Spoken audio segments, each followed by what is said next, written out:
Hello and welcome to the Flix Forum podcast, where each episode we go back and we look at a Netflix original film in the order of release. Today we have Netflix 202nd film from 2019. It's the Mexican comedy film Como Caido del Cielo, or in English, two translations, as if fallen from heaven or out of the clear blue sky. It's directed by José Pepe Bojórquez and stars Omar Chaparro. I'm Jesse, and I am here solo for this special episode.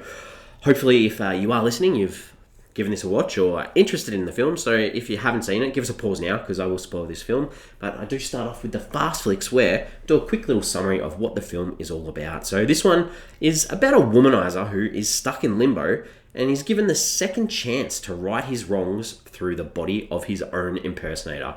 Yes, that sounds completely bonkers, and it is a little bit nuts, but that's what this one's about. So what can we find out about this film? Not a lot. Not an awful lot from Netflix's first ever original film from Mexico.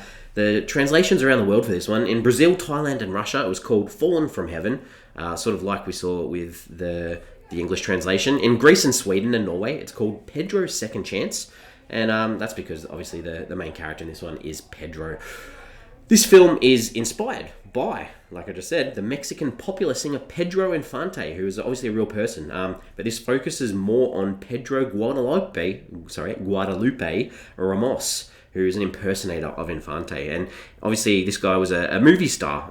He was a gifted singer, 1940s and 50s, became sort of Mexico's Sinatra / Elvis type of idol, and this was seen throughout Latin America. He died very young, at the age of 39, when a plane he was co-piloting crashed tragically. In real life, he was also a womanizer, like I mentioned in my fast flicks, and unfortunately, he frequently cheated on his wife. And that's an important context to have in relation to this film, because that's pretty much what this film is about. It's about rebuilding that relationship with his wife. This was released on Netflix on Christmas Eve, 24th of December, 2019. What are people saying about this film? Rotten Tomatoes, there's only 3 reviews, so no consensus. 1 fresh, 2 rotten. The audience, there's less than 50 ratings. It sits on 43%, so fairly low.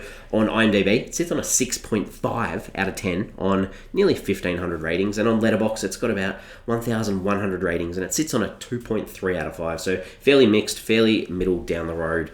And for me, my early thoughts, I was interested in this story. I wanted to see where it got to, even if the comedy didn't land for me.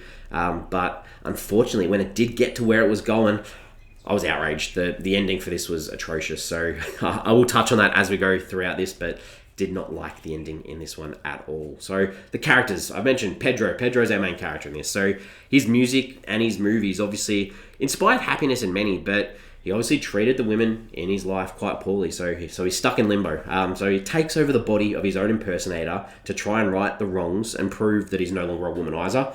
He can treat women well and do the right thing. And he has these 2 guardian angel type characters sort of guide him along the way and remind him of how long he has to go before, you know, he makes this change, or he ends up in hell, I guess, rather than sitting in purgatory. I'm not sure the idea of the old Pedro mistreating women as just being sort of like, it was different times, so we'll use that as an excuse. In the past, it was you know, a part of the past, and I just don't think it was dealt with very well. And the same thing, he keeps getting these headaches to sort of remind the audience that his time is nearly up. It was kind of a little bit lame, and it was a bit hard to connect with this character, that obviously you want to see a character change and do better, but I don't know, it just wasn't really dealt with very well. And the characters along the side with this. So we've got Raquel, who's the wife of the impersonator Pedro, and she supported him through the thick and thin when he was in this coma and struggling, and it comes up like he was seeing her cousin. So it's tricky, because this whole idea of being a womanizer just threads through into this fiction, or this character on screen as well, I guess. She's a police officer, so she's very strong, knows what she wants, and I guess that's a good side to her character that we see. The cousin that I mentioned, Samantha, so the impersonator was apparently going to divorce Raquel to be with this Samantha chick, and she was just gross. You know, talks about having a boob job and all that sort of stuff, very much into very artificial sorts of things. Just one of those caricatures of something that wasn't nice. And then I guess we see Jenny. Jenny is probably the moral compass of this film, and the reason why Pedro wants to change. Jenny's the relation to the original family lineage of Pedro, and he wants to make her life better because his poor example of his original life of being a womanizer led to her not having a father figure and those types of things. And her scenes were really nice with him throughout this film. So they're the main characters in this one. Sort of head on to the director, José Pepe Bojórquez, who I've stuffed his name up again, but apologies. 14 producer credits, 10 directing, 5 of these are short. They're all in Spanish. So yeah, unfortunately don't know any of the other pieces of work. Going to talk about some scenes. So for me, I really liked the music in this. I think the songs throughout this film were pretty good, catchy, added to the feel of the film. Really enjoyed those. And unfortunately now I'm just going to talk about the stuff that I didn't really like. So the forgettable things. So it really frustrated me that this was a film about a musician, and I liked those songs. Many of those songs were good, but the lyrics on the screen didn't have English subtitles. So I'm not sure the songs had meaning to what was going on the screen. The context wasn't there. I mean, it's sort of what you could see and what you could hear, the rhythm and things like the ups and the downs. That all went well, but I needed to see the lyrics to give some more context. So that really frustrated me. I mentioned before that there's divorce, sort of this idea of a divorce, and these divorce papers sort of arrive at the doorstep of Raquel, and she just ends up pulling out a gun and starts shooting at Pedro as he's running down the street. I think this was done for comedic value. It just was not funny at all. Wasn't there. The male gaze in this, again, I mean, obviously, as I mentioned before, we've got ideas of boob jobs and things like that. The male gaze, like, there's this scene where Pedro's on a bus and he's just, like, looking at the girl's legs and things like that. Just, it was gross and didn't add to the character. We understood he was a womanizer. We didn't need to see more stuff on the screen telling us about that. And the end of the film, so Pedro decides, he's going to become a boxer to make money. It was just ridiculous, absolutely ridiculous conclusion to the film.